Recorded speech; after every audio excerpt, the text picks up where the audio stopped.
Hi, and welcome to Ones and Tooze, FP's economics podcast. Every week we take two data points, we use them to try to explain the world. I'm Cameron Abadi, FP's deputy editor, with you in Berlin, Germany. As always, Adam Tooze, FP's economics columnist, Columbia University professor, is with us in New York. Hi, Adam. Hi, Cam. Okay, so in the second part of the show, we're going to be talking about Colombia, which is a country we have not addressed before. They are having an election coming up this weekend to elect a new president. In fact, we generally haven't done much on Latin America, so I would suggest sticking around for that as we dig in and try to understand what's going on in Colombia. But first, we want to address something that is very much in the news, and the data point there is 8.6. That is the latest measure of inflation, basically the rate at which prices have increased over the past year in the United States. Now, inflation is at a 40-year high. That's sending the cost of, everything from gas to groceries skyrocketing now. That's higher than most people were expecting, including the Federal Reserve, it seems, America's central bank, which responded with a historic 0.75% increase in interest rates. Rarely has the Federal Reserve been under such a microscope. The Federal Reserve has announced a rate hike of 0.75%. That's the first increase of this size in over 25 years. It seems pretty obvious now, if it wasn't before, that inflation is really going to be the dominant economic phenomenon of our moment. And the response to inflation seems, now destined to shape the economy for the next couple of years. At the very least, the inflation dampening decision by the Fed seems like it'll lead to a slowdown in the economy, could even lead to a recession, maybe, that does vast damage of its own. But I guess that's what we should dig into now with Adam. So as a first question, I'm curious if inflation is worse in the United States than elsewhere in the West. I mean, we know that some of the supply issues that we've been facing are basically the same everywhere because of the pandemic overhang and the war in Ukraine. But are there other specific factors at work in the United States?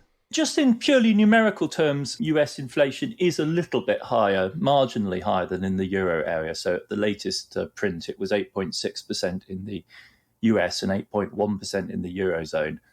So that is just slightly ahead. It's just below the rate of inflation in the UK, obviously outside the Eurozone in the sterling area.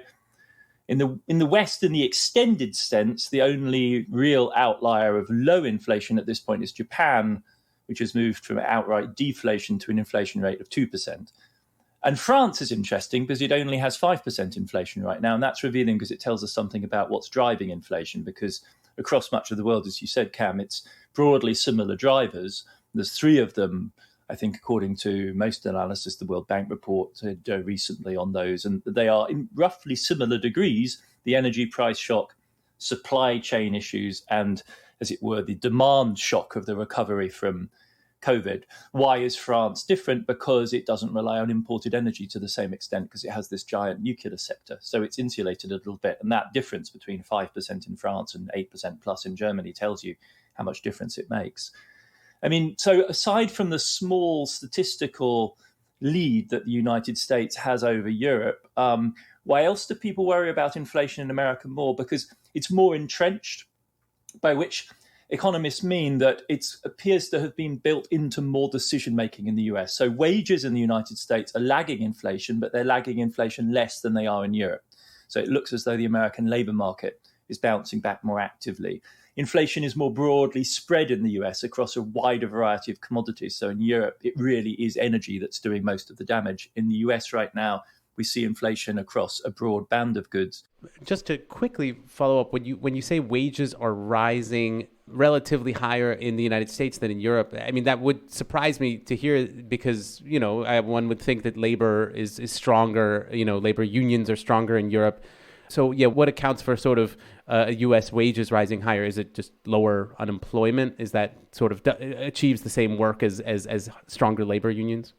It's a super interesting question, and you're absolutely right. That would be the intuition, right? That better organized workers would have more collective bargaining power.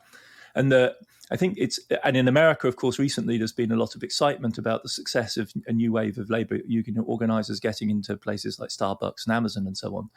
But the process in the US appears to be driven mainly by what you might think of as sort of individualized labor market bargaining power. If you remember the Great Resignation that we talked about last year, and if you think back about how the COVID crisis impacted Europe and the United States differently, in Europe, essentially everyone stayed in their jobs. And so neither the workers nor the employers really need to renegotiate their relationships as the economy restarts. Whereas America dealt with COVID, dealt is perhaps not the right word. What happened in America as a result of COVID is there was this epic surge in unemployment. So a lot of jobs were simply lost and shared and businesses shut down. And the recovery has been very rapid. So they're all restarting. And in that process of reshuffling, if you like, of employers desperately scrambling to find workers who were unemployed a few months before, there is more bargaining power, not in the form of trade union bargaining power, but in workers just simply saying, I don't want to be in that line of work anymore. I'm going to move somewhere else. And so that's what's generating, I think, this individualized bargaining power. That, by the way, is a theory that was pitched to me by Portuguese central banker Mario Centeno, who's a very smart guy. And I thought that was a really striking analysis of how the labour market difference was working out. So I actually want to ask about central bankers and your opinion on what you make of the interest rate hike. I mean, is it a reasonable increase, this 3/4 of a point? I mean, how do you think Jerome Powell fared there with that decision? It seems in the ballpark. And furthermore, you have to, at this point, of course, you're no longer entirely the master of your destiny because it was baked into market expectations. And for them to have done anything less would have really created a shock. I mean, one thing we shouldn't do is exaggerate the degree to which the Fed actually is in control of its own destiny at this point. And that's one of the sort of, the hubristic preconceptions of modern technocracy is that they have everything under control and they've got a dashboard and they tweak the dials this way and that. We may get there. I mean, there may still be a soft landing, which would really vindicate that. And I don't actually see anything in the forecast right now that suggests something much worse. I mean, it'll be a harder landing than we expected, but there's nothing in any of the forecasts that suggests a crash landing so far. So I think, yes, it was called for. Would I have advocated doing it sooner? I actually wouldn't. I mean, we've discussed this. I'm like team transitory and I've got a lot riding on the next couple of months of inflation prints because I need those numbers to come down. And otherwise, you should call me to account and we will do an episode where I will admit my analytical errors and, engage in self-criticism. Well, we will have an episode, if it comes to that, on extended self-criticism. But in any case, I mean, it does seem to me uncontroversial to say that central bank policy in the U.S. and elsewhere in the years prior to this latest inflation was extraordinarily loose. I mean, this was a period of negative interest rates, quantitative easing, where interest rates were at zero for an extended period of time since the financial crisis of 2008, basically, as far as I can tell. I mean, what role is that sort of extraordinarily loose policy playing now in terms of the problems we're facing? I mean, I don't mean to say that it would be causing inflation per se, but are we sort of facing now problems like an unwinding that could be even more disorderly because of all sorts of various assets that have been inflated across the economy by Fed policy prior to this crisis? I mean, how to make sense of all that, Adam? So a lot of the focus is obviously on equity markets right now, which are in bear market territory. There's been a huge sell-off. The top 10% of American society, which will include probably a preponderance of listeners to our podcast, have a material stake in that through 401ks. And that's going to hurt. We've seen a huge sell-off in tech. The meme stocks, so-called, of the Robin Hood revolution of 2020 have all sold off hard. I mean, it's a bloodbath out there. But equity is supposed to do that, right? We may kid ourselves about it only ever going up, but it's supposed to be able to fluctuate. And if the companies can't pay dividends, they don't, and there's no tragedy.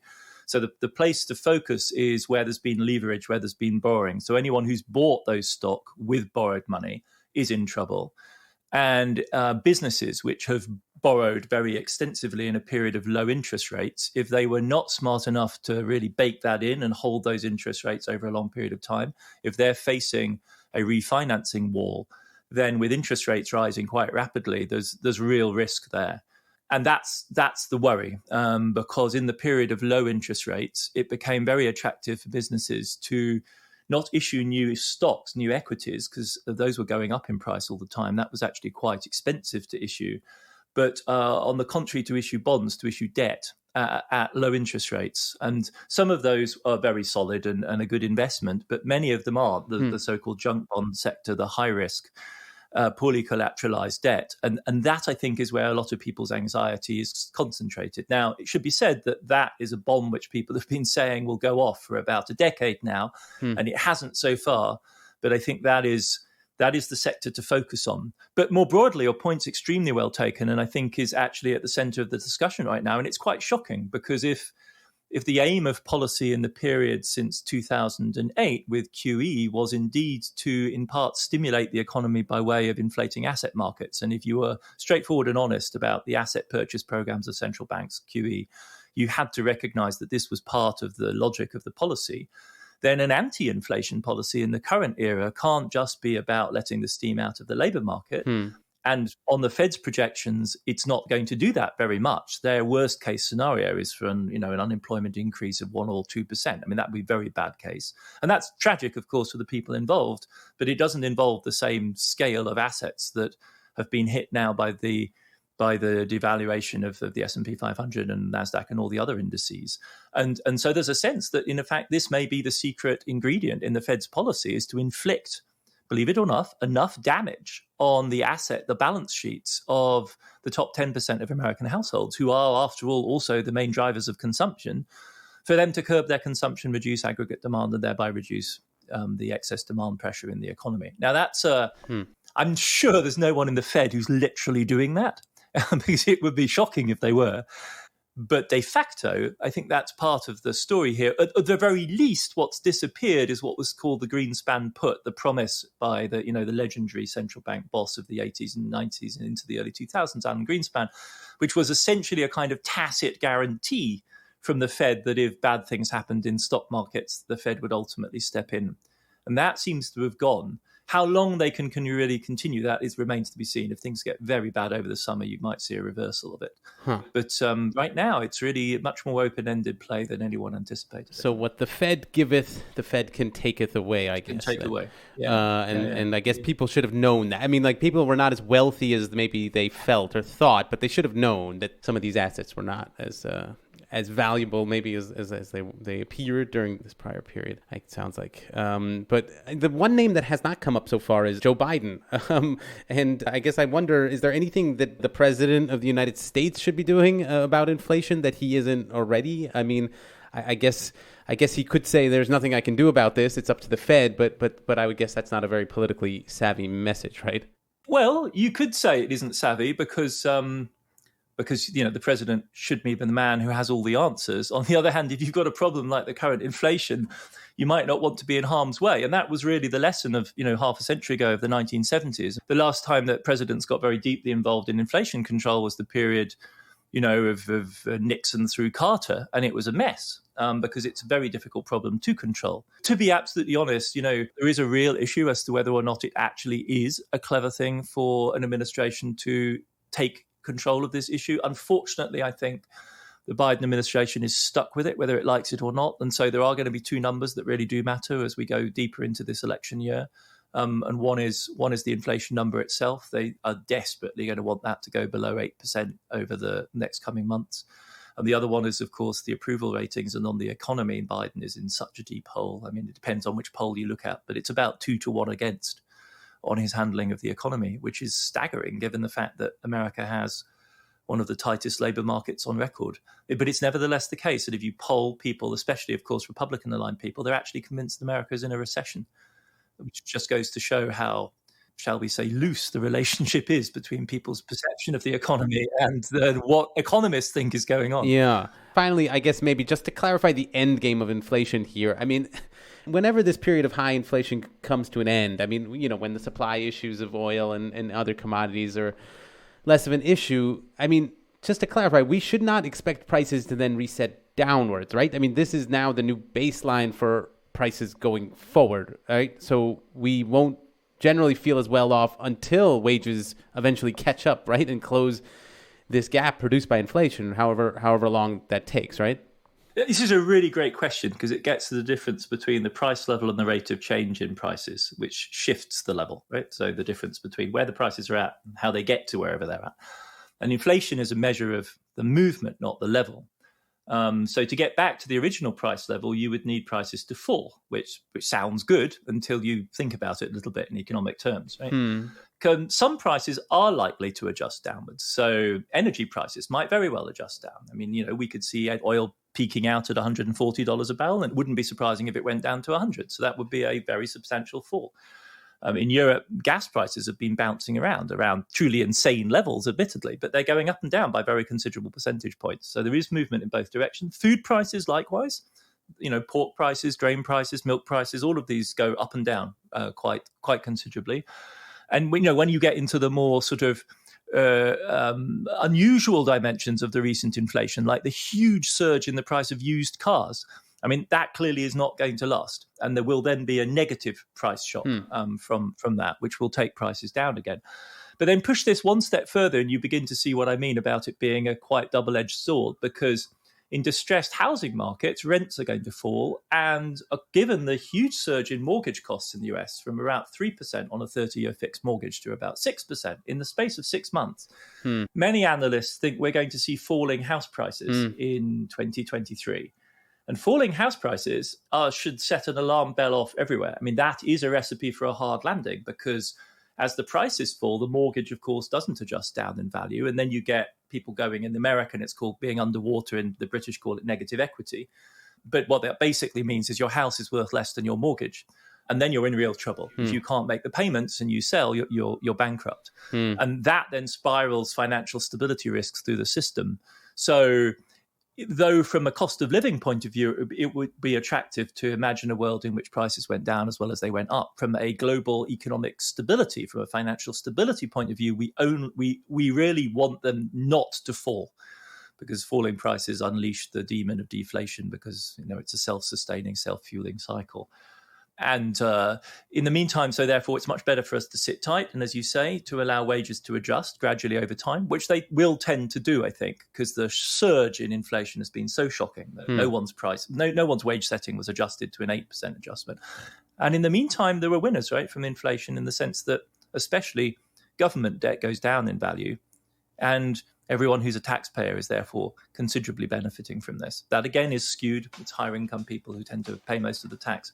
But nevertheless, there is a large group of people who benefit from a reduction in the real value of government debt. Okay, well, there you go. There's some reasons high prices may be good, or at least not, at least keeping prices from falling could be a good thing, at least in some respects in the years ahead. But okay, we will leave it there and come right back to talk about Colombia.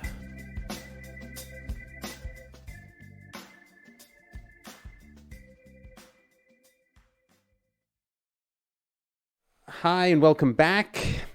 Our next data point is 54.2. That is the most recent Gini coefficient from the year 2020 for the country of Colombia. Not Adams University, the country of Colombia. So the Gini coefficient is a measure of inequality, and that 54.2 number is not good. It makes Colombia actually the most unequal country in South America, a region that, pretty notoriously suffers from inequality. And that is exactly what the presidential candidate Gustavo Petro, he's promising to address if he wins the presidential election that's coming up on Sunday, June 19th. The leftist presidential candidate Gustavo Petro will face off against right-wing businessman Rodolfo Hernandez in a runoff election. Gustavo Petro promises to do the opposite of what Colombian presidents have done on almost everything. It would be a really historic win. There have been leftists who've become president in other Latin American countries, but it would be the first time in Colombia. And he's not just a leftist, but even a former member of a militant group. So to just offer some context on Petro's past. Polls now suggest he's a pretty good chance, so we thought we'd try to offer some preview of what may be coming. Yeah, so Adam, I thought we could maybe try to describe the status quo of Colombian politics and economics before moving on to what Petro may change.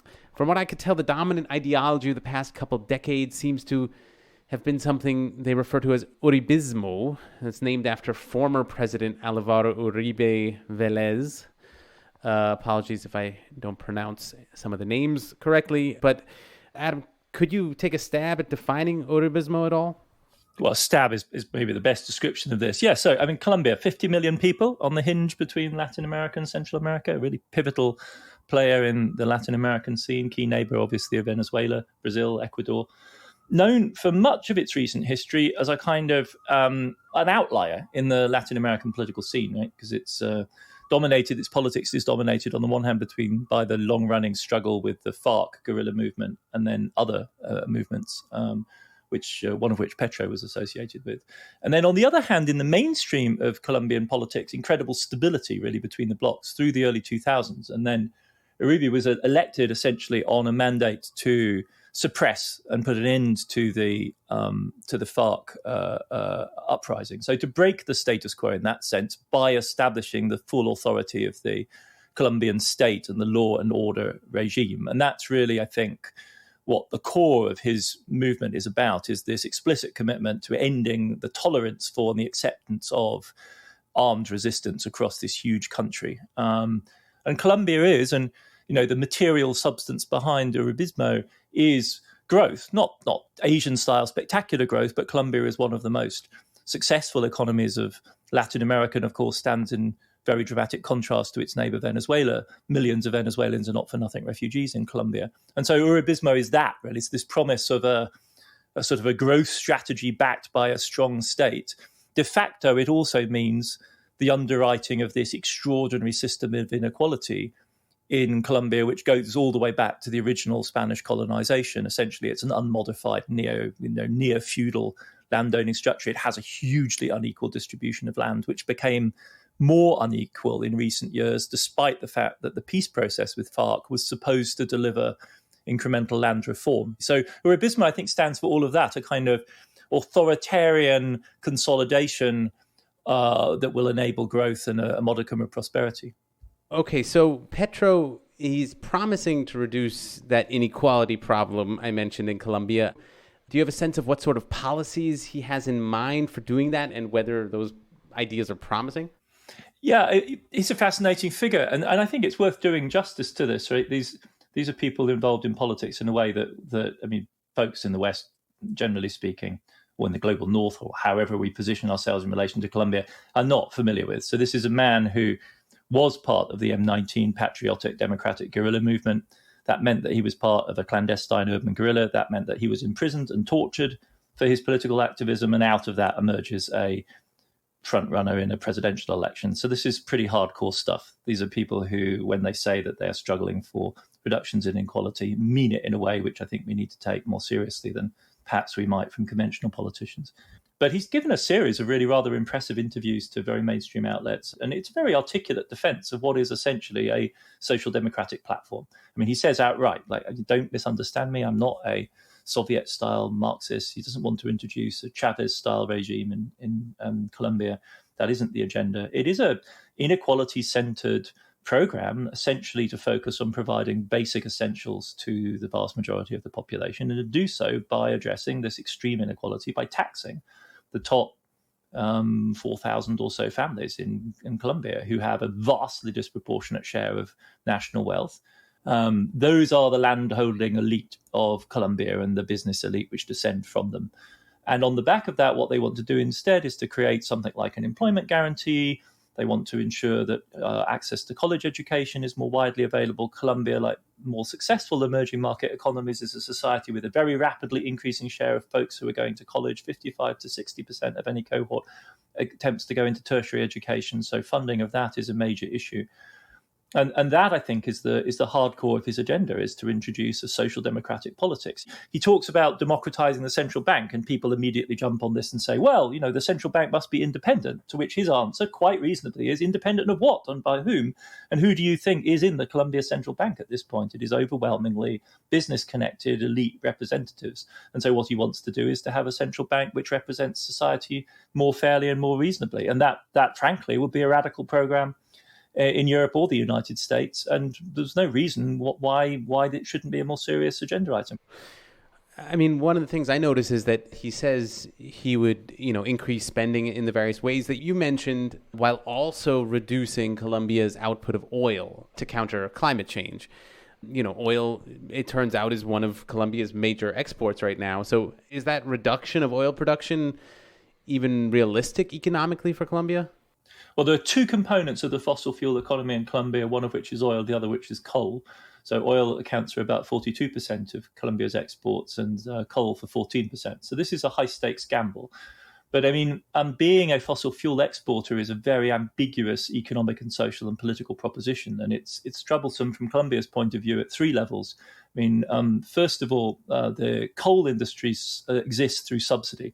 So it may generate hard currency, it may generate dollars, but it's also a burden on the Colombian budget. So one of the proposals, just like in progressive politics in much of the rest of the world, is let's start by looking at how well the fossil fuel economy would do if you took the subsidies away that maintain it. Let's subject it to the test of the market. The second point with regard to oil is that the aim of the game is not to stop oil production immediately. That's completely unrealistic, but to halt further development of oil. And that, on the other hand, is just sensible. The IEA, the International Energy Agency, has said we need to halt new development. It's Central American and Latin American oil. It's heavy. The Venezuelan oil really shouldn't be used at all in the world anymore. So let's slow it down.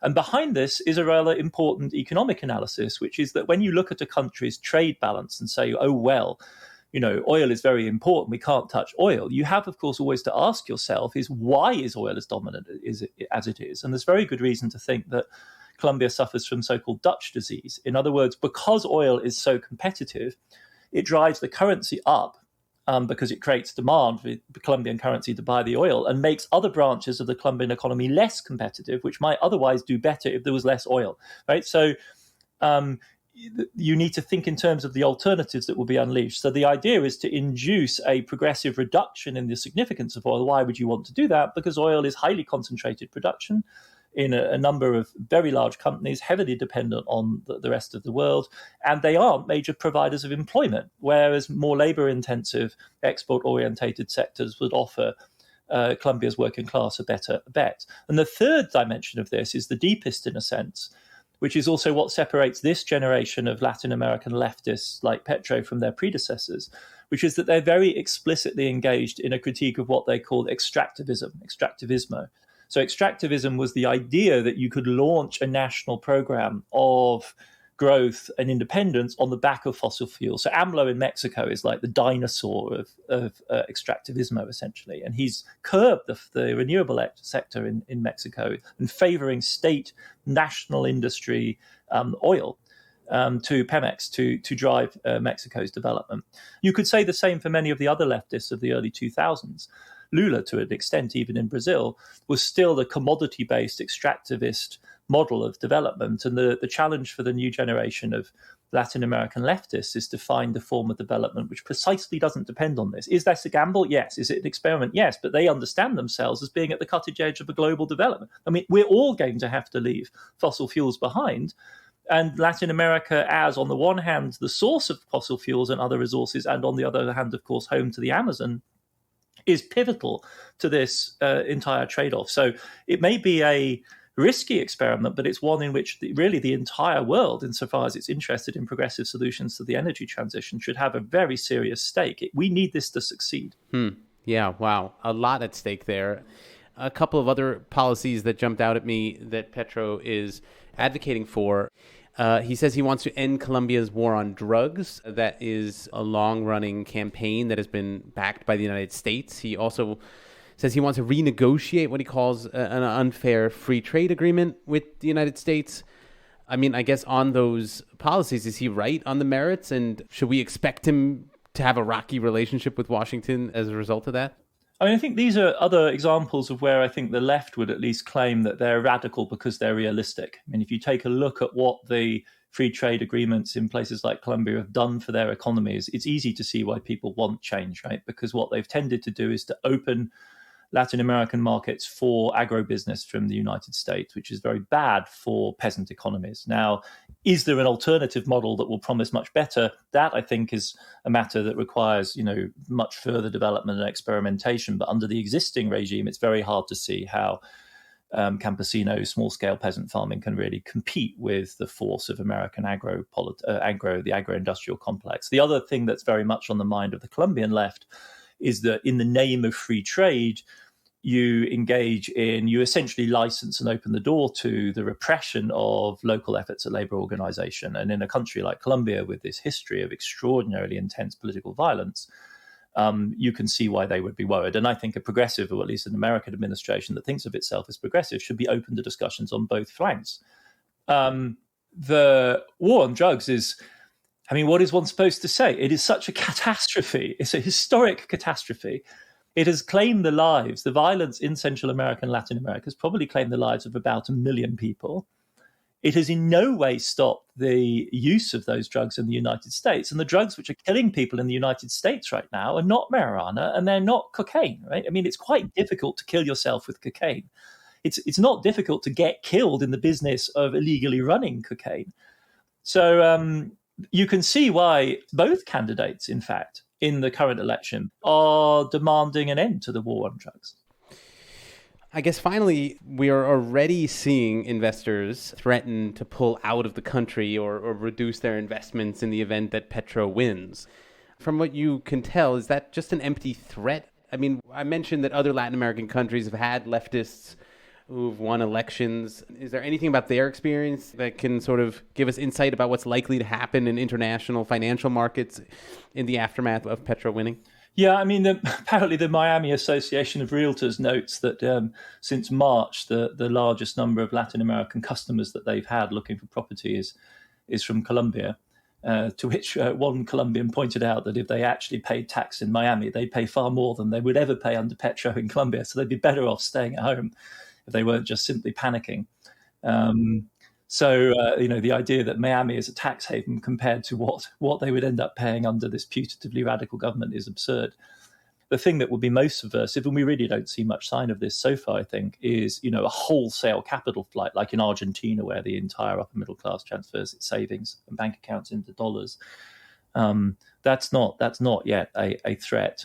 On top of the pressure from inside, what we've also got to bear in mind is the pressure that comes from the outside, right? In May 2021, Standard & Poor's, the big credit rating agency, downgraded Colombia's foreign currency debt status.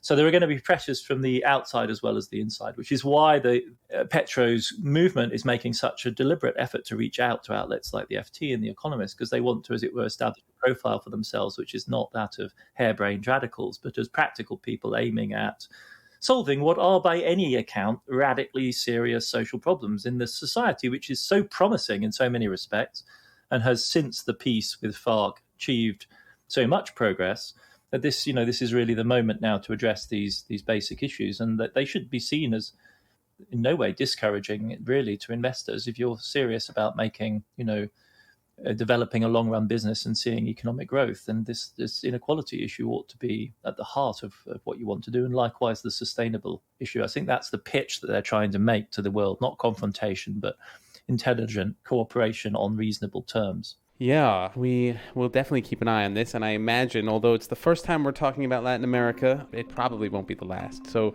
yeah, we do have to leave it there, though, for now. Okay, that's it for another episode of Ones and Twos. Thanks, as always, to my co-host, Adam Tooze. Listeners, as always, we like hearing your feedback. Please email us at podcast@foreignpolicy.com or tweet us at onesandtwosPod. Remember, that's Tooze as in Adam's name, Tooze.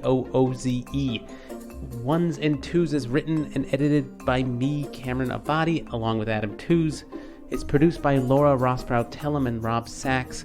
Production assistance from Simone Perez. Our social media manager is Claudia Tatey. The executive editor of FP Podcast is Dan Efron. Thank you very much for listening, and we will see you back in your feed next week.